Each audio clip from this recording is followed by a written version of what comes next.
to Beyond the Hashtag, everybody. Thank you for joining me, and more importantly, thank you to Ryan Hartley for joining me on this episode. Oh, it's really good to be here.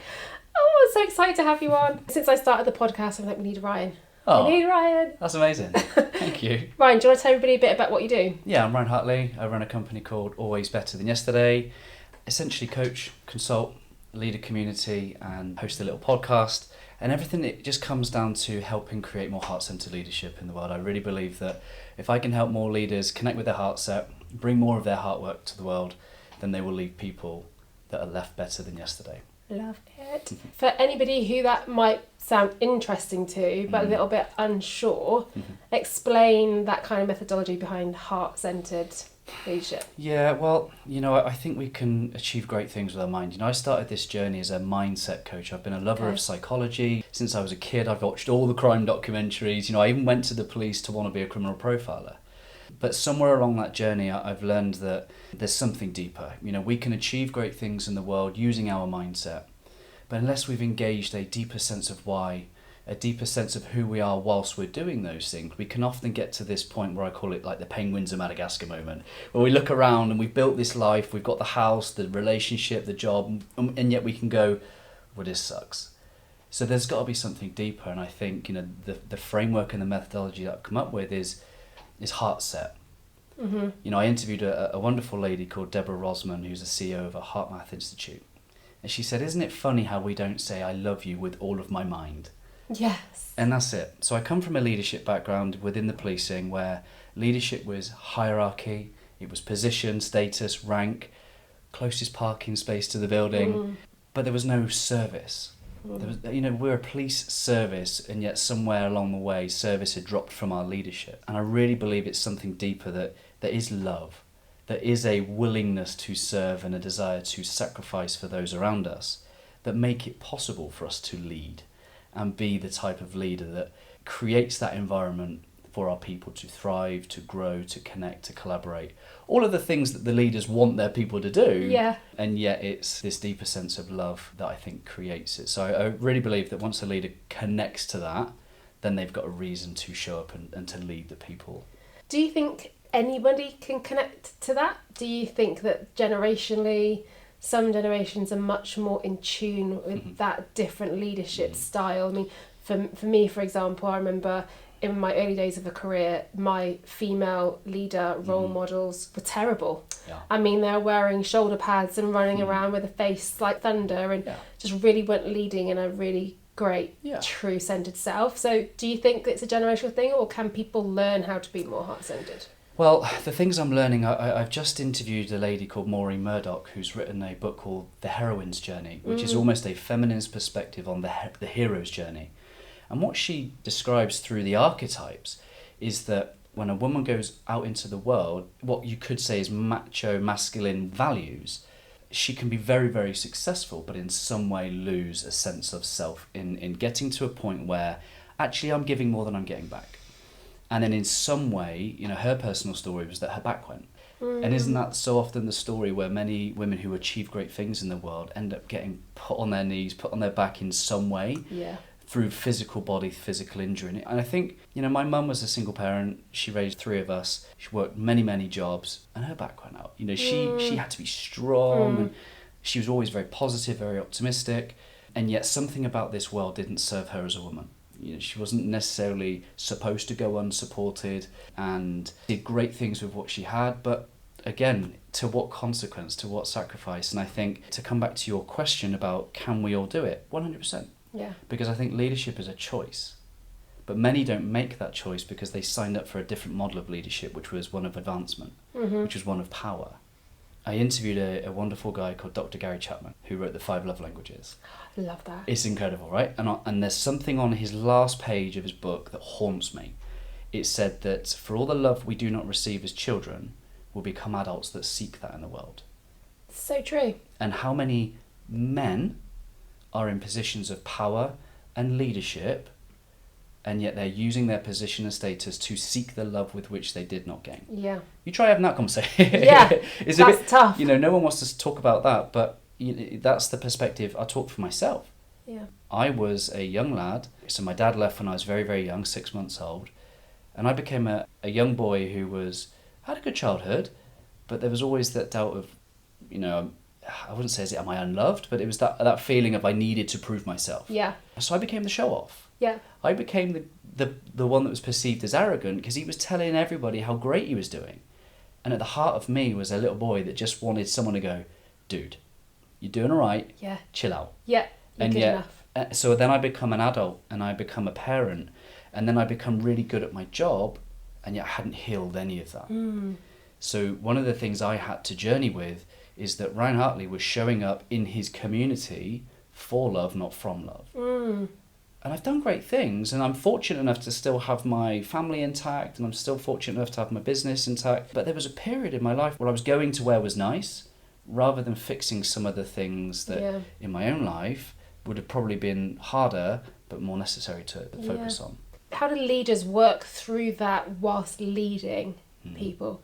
Like, that must be a really tough journey, and that kind of prioritization of things as a leader in terms of what you need to do.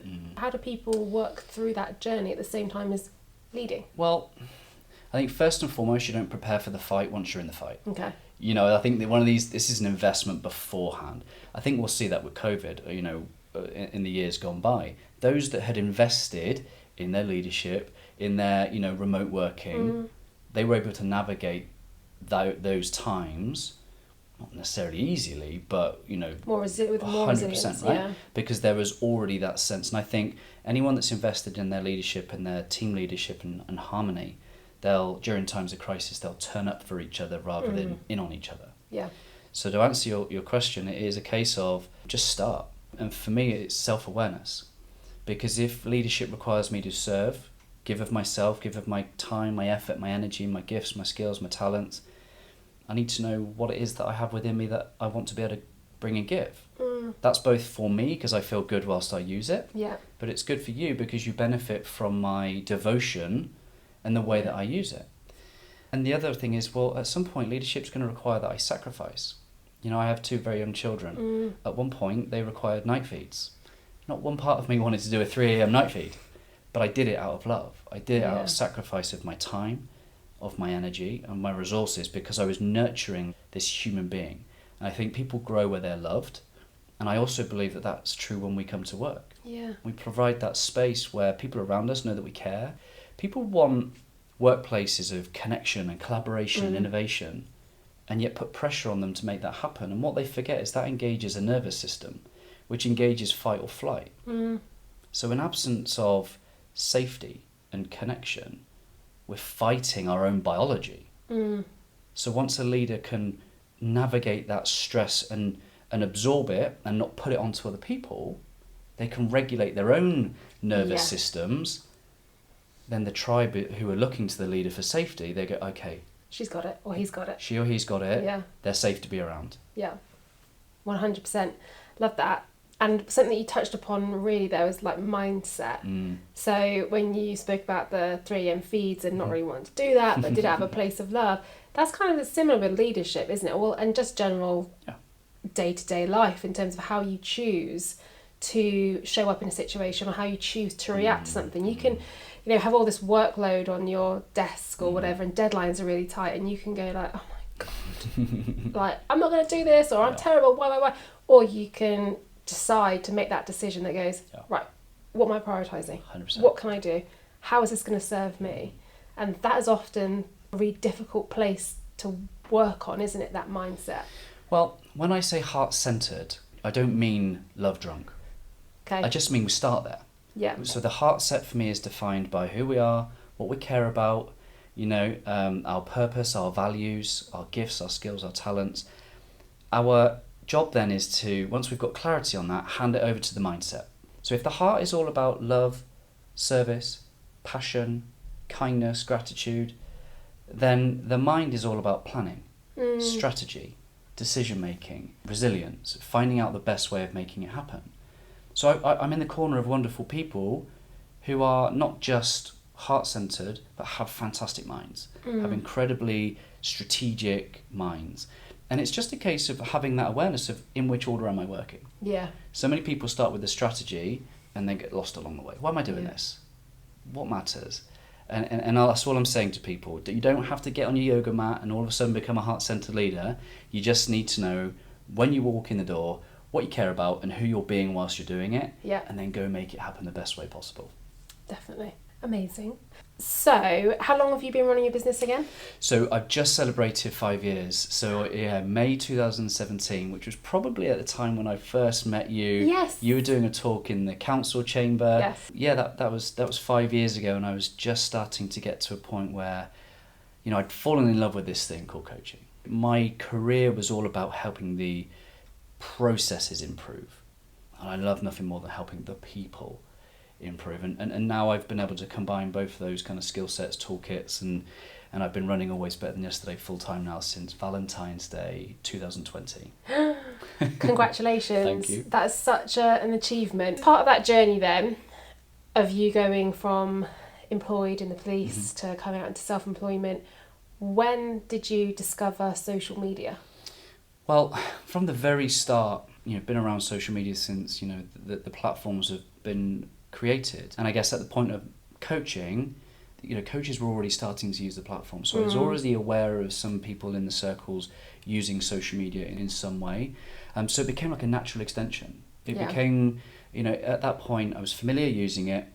I just had to try and figure out how I wanted to use that. From the very early days, I wanted to use it for three things. One is as an extension of my service and to be helpful, to be so insightful, educational, or humorous. Nice. Just, you know, I wanted people to be left feeling better, inspired, or you know, just a good time on the internet. You know, a little space of, if you come across any of my stuff, I hope it helps you, makes you laugh, makes you feel better in some way. So I've always had that infused in my work. And I've just had to learn over the years how best to try and communicate what it is that I have and how that might serve those who need it. Yeah, I mean, because you're quite big on LinkedIn. That's where I see you show up the most. That's ironic. I'll tell you why. Because when I was in the police, I didn't want to use it. Really? Because it tells you who's viewed your profile. Yeah. So I was in the police and I find this passion for this topic, leadership. But who's Ryan Hartley to talk about leadership? He hadn't done 30 years policing experience. Look at this young whippersnapper. You know what I mean? Yeah. I had a huge need to feel like I belonged. Right. So you know when I talk about little Ryan Hartley? Yeah. Well, he wants to be loved and he wants to feel like he matters and he wants to feel like he belongs. Yeah. And in that moment where the senior leaders were sat around discussing my profile, I didn't feel like I belonged. And what happens? You either change yourself to fit in and you sacrifice authenticity for belonging, or you don't. You continue to be authentic and maybe that means you have to belong elsewhere. And and ultimately that year of pain where I didn't want to do either. Yeah. I didn't want to leave, but I didn't want to compromise on who I was. Yeah. Brought about a lot of pain. I bet. So my reason for leaving was more of pain for staying, just wasn't acceptable. Yeah. My desire to be authentic exceeded my desire to belong, and I left. Nice. And that authenticity then carries over into how you show up, really. Yeah. Because you are so authentic online. Like the way you talk, the storytelling that you engage in is super engaging. Yeah. And it's really authentic. What kind of advice have you got, or what have you discovered about the power of social media in that way? Because I'm pretty sure, even though, like you say, you know that you're attacking one of those three pillars that we talk about here: educate, entertain, inspire. It's one of those things. That's your content strategy. But I bet you're not sat there going like, oh, I need to tap in 3 posts per week. I need to be doing this. What hashtags am I using? I bet it's coming from a different place of authenticity. Well, you know, once you gain that self-awareness, who am I? What do I care about? What do I have? What do people need? Social media can become an expression of that. You know, once we live from the inside out, my creation isn't dependent on what my mind would expect me to say. Yeah.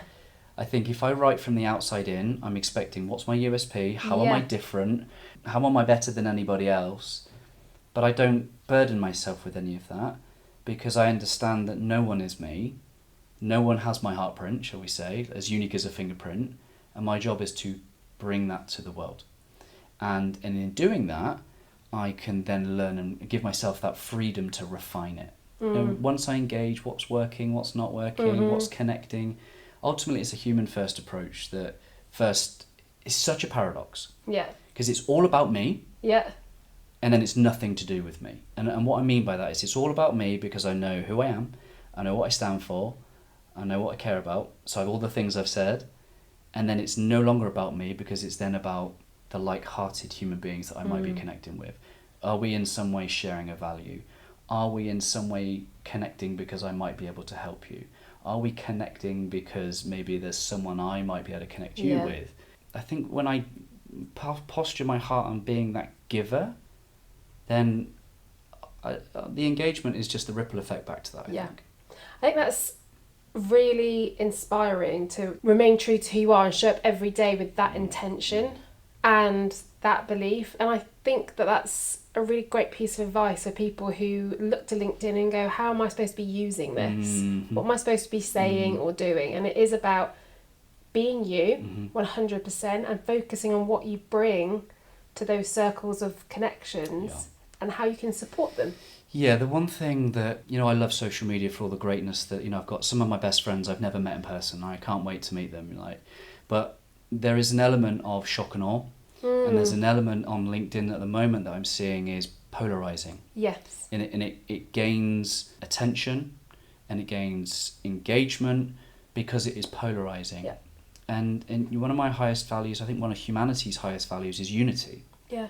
I want to see more content and people out there trying to unite, trying to collaborate, trying to connect, not further polarize. And I get that that's where the attention goes and that's where the curiosity goes. Yeah. I just believe there's a different way of doing that. Absolutely. And I've definitely fallen into the trap of not necessarily creating content that's polarizing, but not staying true to those values. Sure. Of kind of going like, oh, my clients are asking me why I'm not doing this type of content. They're doing this type of content over there. And back when, little Natalie needed that constant reassurance and being told that she's doing a good job, you end up going, okay, I'll just do what you're saying or asking. And then it took a real journey for me to go like, no, that content's not what we need to be doing. We need to really focus and come back to what genuinely works on social media. So I shared a podcast recently that talks about emotions, and so many people are trying to remove emotions out of things, and we've forgotten what emotions are. Yeah. Do you know Zorbs? You get in one of these big bubbles, right? That is almost a visual for your emotions, right? If you get in one, you can see it, it's there. Yeah. But when we have emotions, they are some kind of way of saying, hey, do you know what? One of those Zorbs has been breached. Nice. It's a feedback sensor that says, your values, one of them's been breached. And the reason you feel this way is because in some way that value has compromised in some way. On the other side, that feels really nice. Well, there's probably something about your values and your character and your purpose that is going, do more of this. Yeah. Because nature has a way of letting us know we're in the right place with the right people doing the right thing. Yes. Which is the reason why you and I are smiling. Yeah. And it also says you're in the wrong place with the wrong people doing the wrong thing. And yet, rather than learning that emotions are problems to fix, emotions are the dashboard to pay attention to. What are they bringing up in me to pay attention to? And that feeling of ickiness when we go to social media sometimes is either A, we're using it in a way that's out of alignment with us, or B, we're seeing stuff that's out of alignment with the values that we hold. Yeah. And we were talking earlier before we started recording, one of the things that I dislike about social is that constant need for gratification that it's developed in so many people. Like, you just can't sit with something and just enjoy it, whether that be go to an awards ceremony and we win something and we put that out on socials and it gets all the likes and engagement and everyone's loving it, and really we should just be sitting in that and just enjoying the moment. But instead you are constantly made to feel like, what do I post next? What's the next post? What are we posting today? Being part of the Business Accelerator program with Nat West has forced me really to reflect regularly. So at the end of each year, each quarter, I sit back and go, what have I done? Let's remember. But I hate that. I dislike that about social. Well, you're right. And, my wife has very much reminded me of this. And, having a business called Always Better Than Yesterday, she's like, why do I need to be better than yesterday? Kids are still alive. They're fed. House isn't fallen down. Why do I also need to be better too? So I've had to think about, what does this mean? And I gain inspiration from a variety of sources. And there's this Indian yogi. His name's Sadhguru. And he says that America will never be the happiest nation on the planet. Why? Because in their declaration it says they're in the pursuit of happiness. Yeah. The pursuit of happiness reveals its absence. Yeah. So the striving for something reveals that it's out there, not here. So the thing for me is that being better than yesterday is not the goal, it is the result. Nice. So then what's it the result of? It's love. Yeah. Love for self, love for others, love for the work I do. If I continue to show up in the embodiment of love, but then my byproduct is I'm going to leave you better. I'm going to be better. The work that I do filters out to other people will be better. And that's what I mean by the word heartprint. Yeah. Is that either through our interactions in some way that you're left better. Yeah. I think for me, obviously I'm not telling you what your business means, but I think that's about, it connects with me in a way that means I'm not constantly looking to be happier, but recognising that as humans, we can always be better and we can always improve and develop. And actually, rather than seeing that as quite a overwhelming journey experience, I see that as a really exciting. And you probably value growth. Yeah, totally value growth. Like I'm constantly hungry for it, and oh my god, I've learned this week. Oh my god, I've developed, I've changed, I've done. So I think one of the flaws. So the easy way I can take advantage of you is to make Natalie feel inadequate if she does not join my coaching program. Yeah. Because you in some way value growth, and yet you're not taking my services. You are not going to be where you want to be. That's just one example. Yeah. How marketing these days is leading to lack. Yep. That in some way that you are inadequate, that you don't have enough, that in some way you need to be more and have more. Yeah. You do more and have more, in order to be more. Yeah. Sometimes I really struggle with how do I communicate my message, because, saying that, hey, you have all that you need, that doesn't really sell. But again, I'm not leading to your lack. So the thing that I'm continually learning to try and figure out, which requires heart-to-heart connection, is going, hey, you and I seem to value growth. Like, I've got this thing over here that is going to help and support and guide you.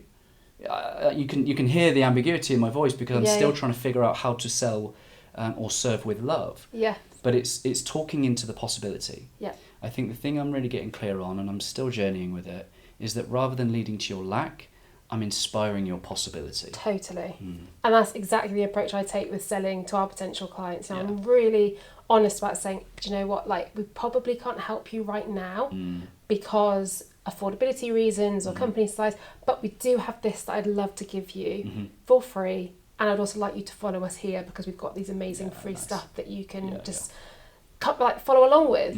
And then larger organisations, I'm just really honest about saying, like, this is what you're going to get with us. I'm not going to try and sell you this or this, because this is my approach, and I'm really explanatory about how we work, why we work that way. And I kind of say, if that's good enough for you, then I know that we can deliver some great results with you. Yeah. But equally, totally appreciate if that's not your thing, because the other way just feels really icky. Right. It's just like, I if I ever get to the point where I'm starting typing out a post that goes, why haven't you got more followers? I see people popping up on my feed all the time. Learn how so-and-so reached this amount of money in this amount of days, thanks to something that I did. Or good clickbait, right? Yeah. And we talked, before we came in, is, I've interviewed Matthew McConaughey on the podcast. I could quite easily go, how to get Matthew McConaughey in 3 steps.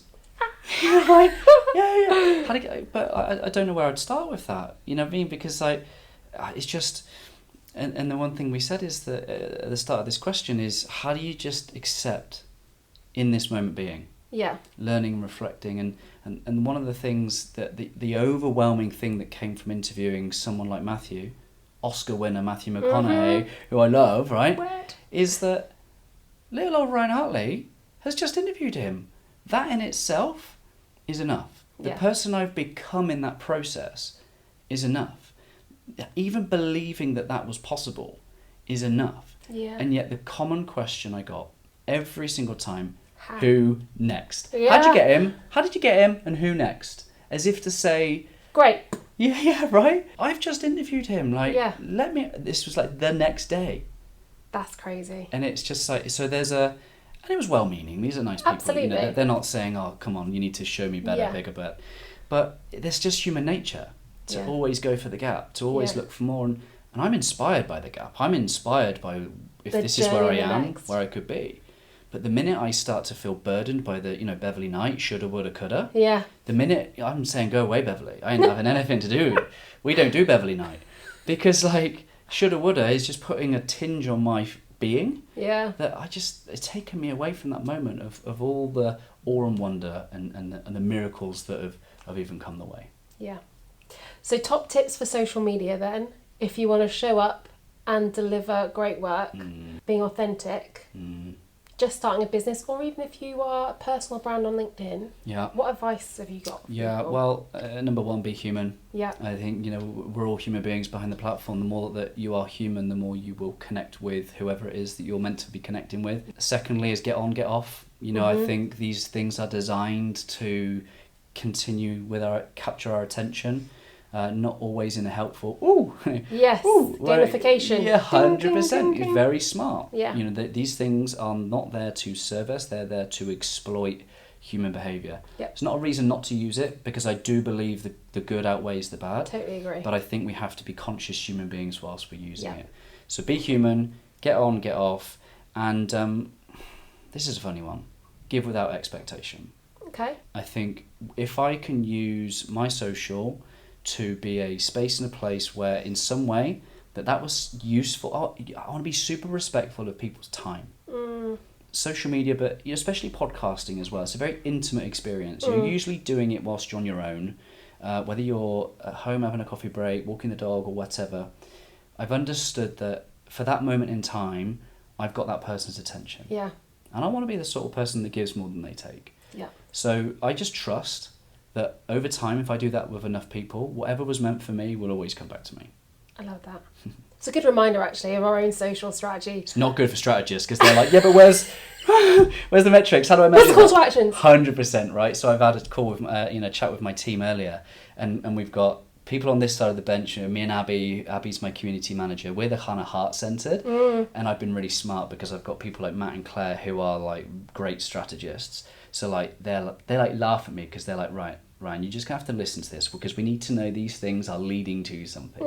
And it makes sense. And I'm not saying don't have those things. I'm saying is that we have to find a wonderful relationship where they are both. Present. Totally. And that's 100% achievable. 100%. Amazing. I love that. Ryan, thank you so much for coming on the podcast. Thank you for having me. Before we finish, it's time for my favourite bit, the social media fail. Okay, let's do it. Okay, this week's social media fail is called The Stray Hair from Kaiwei NI. In brackets, see the show notes for the full connection and links. Ryan, talk us through it. Well, so we've got an image of a Black Friday sale, 80% off. It looks like it's posted to a story. Yep. 3 shoes, and then there's what looks like a stray hair that's been put across the screen. The designer of the ad made it look like, so they put it there on purpose, made it look like a stray hair for the person viewing it. So they've said that the goal is very clever, just to make users swipe their screen as an attempt. So I guess the swipe up function on the story is they're trying to get more traffic through to their website. Yeah. But Instagram told them off and took their ad account away from them. For violating its policies and disabled the account from advertising. When you are going against their community guidelines, they are serious these days, Instagram and Facebook. I had an account taken down the other day. It had been inactive for 30 days because I had to just claim the username, and Instagram took it down because it violated their community policies because it was inactive for so long. Wow. So it's just a bit of an education piece there for people. But yeah, I thought this ad was quite clickbaity. They think they're being clever here with the tactic of thinking actually the more people who see this in the ad, the more they're actually just going to force them through to the end point. And it comes back to that like unethical marketing we were talking about earlier, doesn't it? Yeah, I think, there are so many people out there, the marketing bros, I call them, is that they've read Robert Cialdini's book Influence, right? They've realised how flawed and fallible the human mind is. So what they're trying to do is put some shortcuts in to get their goal met. So again, for me, it's about leading with love, right? It's about treating, like you say here, it says don't engage in false tactics. Yeah. Don't exploit people. Because how's that going to feel once they become a customer of yours? Yeah. And how their becoming a customer was through trickery. Yeah. Right? And what this speaks to me is that you've got a very, very clever marketer whose goal was get more traffic to the website. Yeah. Whoever it was has achieved, right? Because what a great way of tricking human beings. Do that. Yeah. But is that really the goal? No. Is that really what we're looking for? Is our goal not to... This is where we go back to the origins of business. In days without big business, in days without social media, I would come to my local community and I'd have this. And you'd come to the local community and you'd need this. And I make your life better in some way because I'm like, hey, I bake bread. You need it. Yeah, right? What have you had for breakfast? Nothing? Yeah. Cool. Like, here's some toast. And that's the way that the world worked in its simplest form. Business used to be a way of solving problems and serving people's needs. Well, this ad has gone away from that goal. Because the goals become about numbers. The goals become about clicks and conversions rather than the original goal, which in some way is to give us some comfy feet. Yeah. Right? Yeah. It's so, so true. And sadly, because the amount of stuff that's just there on the internet, tactics like this clickbaity stuff just happens far more frequently than I care for myself. And I kind of mentioned about B Corp earlier because we're going through the B Corp application process, and there is explicitly a section that suggests that you sign up to this notion of ethical marketing. Good. So it's about making sure that anything that you're sharing or saying has those people at the forefront of what it is. You're not going to exaggerate, you're not going to trick people, you know, it's authentic. Love that. Yeah, so that's a key tip there, peeps. Stay authentic in your marketing, even with paid ads, please. Thank you very much. Thank you.